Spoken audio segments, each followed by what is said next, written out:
I'm Adam Tank. I'm the co-founder and chief customer officer at Transcend Software. I started my career as a microbiologist in a Fortune 500 food manufacturing company and quickly came to realize that that industry and role was not for me. And through a series of very fortunate events, I ended up going to business school. And during my time there, was introduced to General Electric's water division, which is no longer there as a part of GE. It's since been acquired multiple times over the years. But I was very lucky to do investments in early stage water tech companies and quickly came to find out that I loved the water, wastewater, and generally the infrastructure industry as a whole in the built world. So over a number of years, I transitioned into startups myself. So took off the investor hat and went into the operational role. I had a robotics business that was focused on the repair and inspection of water pipelines. That was acquired. And then in 2019, I got a call from my co-founder, Ari, who was interested in having me start Transcend, which is a generative design startup for the built world, specifically critical infrastructure. So we've been at it now for almost 5 years, which is hard to believe, and have been having a ton of fun with it. So what were your goals when you co-founded Transcend? And do you feel that you're achieving those goals? I believe, and we believe, that the way that we plan, design, and construct infrastructure, critical infrastructure, is a fundamentally broken process. We focus too much on being reactive to what's already been built. And we are oftentimes building the same stuff we have for the last 10, 20, 30, 40, 50 years with expectations that it's going to last us the next 10, 20, 30, 40, 50 years. So the reason that we founded Transcend and our goals are to help the people responsible for assessing and designing and building this infrastructure. So these are utilities, these are engineers, these are equipment suppliers in some cases. Our goal is to help them look at outcomes as early on in the process as possible and spend their time designing infrastructure that is going to be resilient and sustainable for future generations. You ask how we're doing on that, if we're achieving that goal. My answer would be yes, with a caveat that we have a hell of a lot of work to do. So to date, the software has been used in over 70 countries, and users have designed over 20,000 projects in the tool. We started in wastewater. We have since moved into drinking water and industrial wastewater. And just last year, we entered the power industry. So we have definitely made our impact, over 170 million people impacted to date. But of course, there are billions more that still need access to clean water, clean power, reliable sources of transportation, et cetera. So a lot more work ahead of us. You said that people should be looking at outlooks and outcomes before they start building. Can you give a couple of examples of those? I would love to. So if you think about when we build infrastructure, what exactly we're trying to accomplish, and let's use a wastewater treatment plant as an example. Take a city in the U.S. Let's say, name a large city. Let's city of Los Angeles as an example. Have a couple million people living in the city itself, and we anticipate that the population of the city of Los Angeles will likely grow in the future. That could be in the span of 5 years, 10 years, 15 years. But we know it's going to grow, but we don't know by how much. Are we going to have 500,000 people living in the area? Are we going to have a million? Are we going to have more industry built there in the future so that not only does the population grow, but the amount of water and wastewater used grows exponentially with it? We can't accurately predict the future when it comes to what is going to be expected of the infrastructure that we're building today, what we'll need it to do in the future. So to the extent that we can evaluate all of those potential scenarios before we design and construct this infrastructure, we can effectively de-risk the likelihood that we build something that doesn't function for us in a couple of decades. And in my opinion, the only way to do that is to bring technology into the forefront, because the way that we traditionally manually design and manually assess these projects, we do not have the time or capacity to do it effectively if we want to assess all of these potential outcomes and future scenarios. So you recently spoke at Autodesk University 2023. Can you summarize your presentation there? It was a fun session. It's the second time I've got a chance to speak at Autodesk, and it was part introducing the concept of generative design to the to the folks that were in the audience. Just over 100 this year, which was fantastic, pretty exciting. And part of it was the real world applications of generative design in projects. And we focused specifically on water, wastewater, and power projects.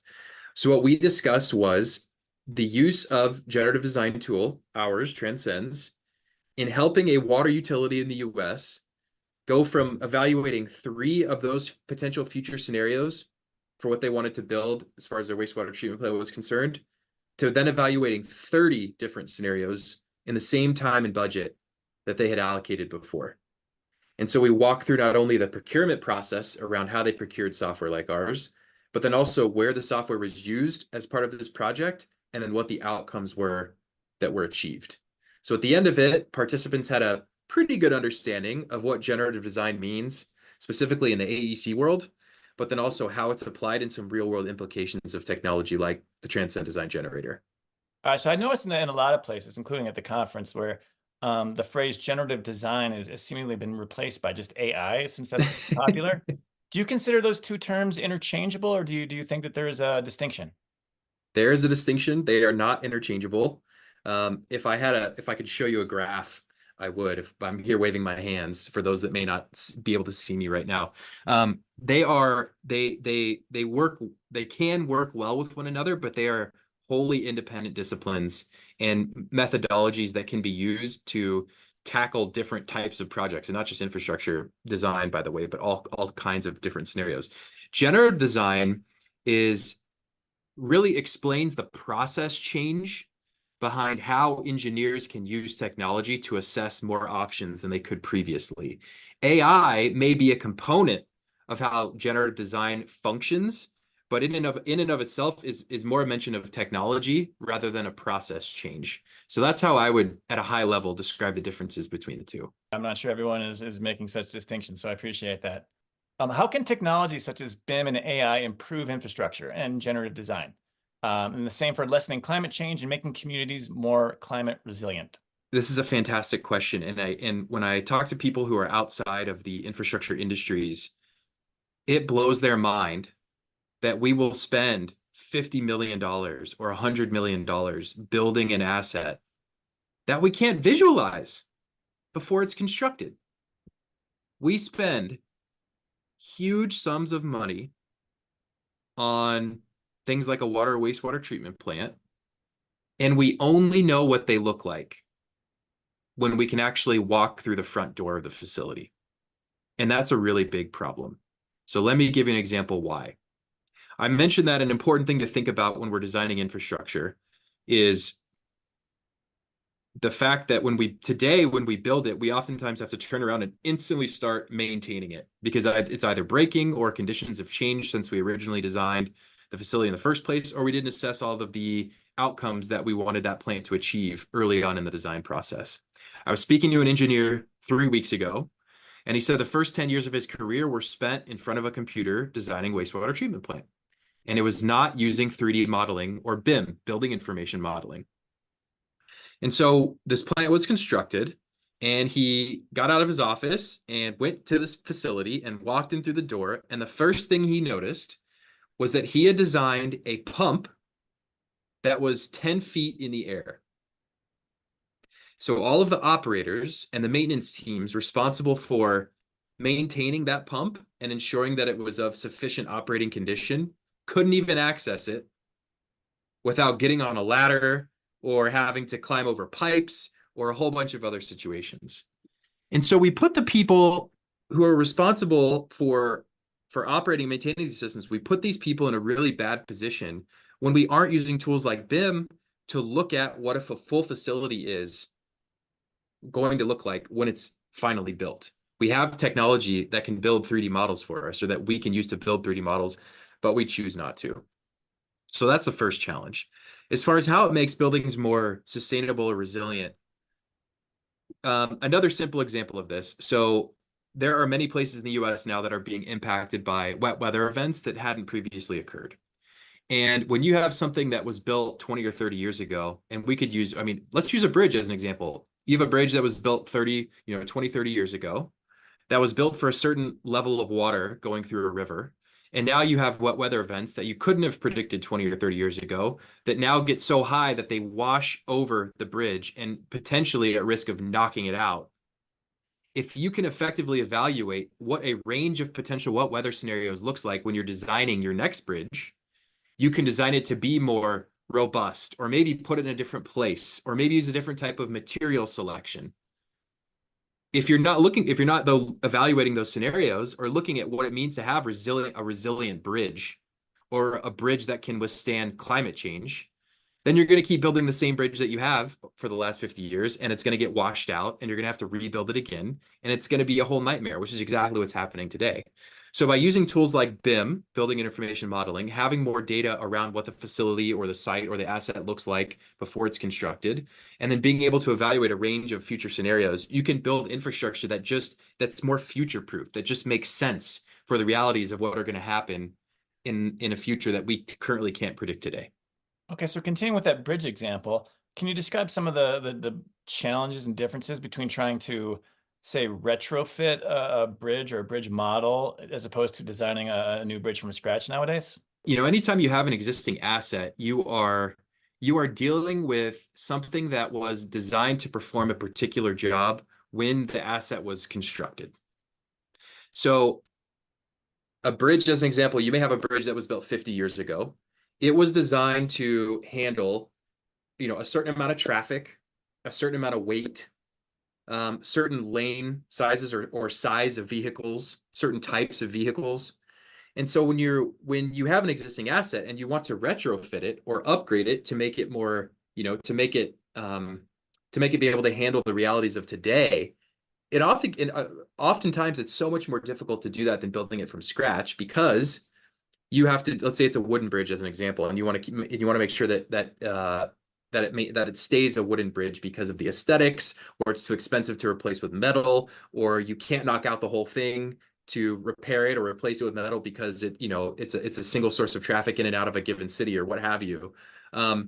It's very difficult to retrofit a bridge that was meant to handle, your average car being, maybe a small sedan or a small coupe, if you will, to now multi-thousand-pound electric vehicles that have big batteries that are running over this bridge, or maybe semis that are now running over this bridge because there's industry that's moved in that wasn't there 50 years ago.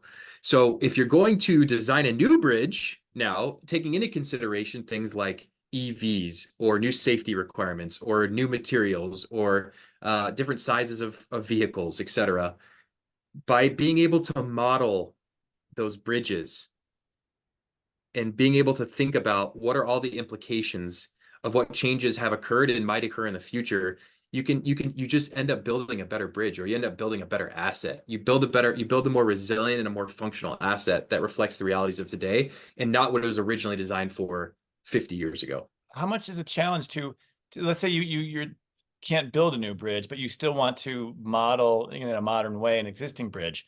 Is that possible, and how difficult is that? I can't speak to bridges because we're not there yet. One day we will be, I hope. It is our goal that transportation, telecommunication, all critical infrastructure is automated using Transcend software. So let's take a wastewater treatment plant as an example. There's no question it's a bit more difficult to model an existing asset because you have to tell the software what already exists and how it's performing today. Whereas if you have no infrastructure, just building something from scratch, you don't have to go back and sort of do that retroactive modeling. So in our case, and I would imagine it'd be the same for a bridge, if you wanted to model an existing asset to understand what its design capabilities are, especially since a lot of that information is lost over the years as these blueprints and plans and quite frankly, people are long gone, then you have to tell the software, what is the material of construction? What load can it handle? What is the current status of the particular materials or the particular assets? So like, do we think that this bridge has 10 years left of useful life? Do we think it has 20 years left? And a wastewater treatment plant, it could be, how thick are the concrete walls? Is there pitting? What kind of shape are they in? Is the equipment rusting? When was the last time it was replaced or maintained and repaired? Once you have this type of data, you can feed it into a model that will then tell you how this asset should operate given the existing conditions. Then you can say, now what I want you to do is given this future range of scenarios, how I want you to be able to operate in the future. And then the computer can tell you, here's the difference between what it's capable of handling today and what it's capable of doing in the future. And if there's a gap there, then that's where the work comes in effectively to either build a new one or rehabilitate the old one, etc. So suppose you're talking to an engineer, a group of engineers who've been doing this for a while, and they remember being skeptical of BIM when it came out, but now they're on board and they've seen that usefulness. How do you explain to them that things like AI and generative design are not just hype and buzzwords, and that there's something that they need to seriously look at and incorporate into their work? I would tell them to look at similar changes that have happened in the past. And this one has come up recently in a lot of discussions with engineering consultants, and that is the tools that we now use for estimation of projects. In many cases, either already incorporate AI or certainly sophisticated algorithms when it comes to things like material takeoffs and quantities, et cetera, or they have been built in-house as their own in-house tools, either in software or sophisticated software, meaning like automated software, or in sophisticated Excel spreadsheets that might sit within the procurement team or the estimating team or whoever that may be. I would just say, look at other places where it has already been applied or you're already using it and understand that it is just as applicable today. Yes, the application may be a bit newer or something you may not be as familiar with, but in reality, from the engineers that we have spoke to, the ones that embrace these tools have a lot more fun in their day-to-day because it gives them the time to assess more innovative options that in many cases they've wanted to look at in the past but haven't had the time or the budget to do. Or they sort of look at it as a sidekick that can validate or invalidate some of the assumptions that they have and ideas that they have around a particular project and allow them to spend their time focused on the detailed work or the work that's actually going to move the needle for the client instead of the baseline sort of repetitive stuff that, right, they've been doing for however long they typically don't enjoy doing. All right, great. Do you have any recommendations on how you can kind of speed the learning curve or kind of, I guess, take the edge off of making those initial kind of commitments? I would imagine if any engineers are listening, this are probably going to laugh at me, but I would say just jump in feet first. Um, a lot of times when we introduce new technologies, it's a little bit scary. It's not quite clear how the thing works or maybe necessarily where it fits into your workflow. You might get into a user interface and realize that it's a bit cumbersome, or maybe certain buttons are not in places that you would expect. But ultimately, if you do it and sort of struggle through those first couple iterations, I think you'll find that these tools, in many cases, are much easier to use than some of the ones you probably already are using. So if you were to take a look at, the 50th version of an Excel spreadsheet that in many cases floats around these engineering firms, that has been sort of Frankensteined over time. Any new engineer coming into the organization, it's going to take them weeks, months, potentially years to wrap their mind around how the spreadsheet works. And this is something that's been internal to the company for years. But with a new software tool, if you jump right in, just as a new engineer would, you're probably looking at days or maybe weeks worth of learning.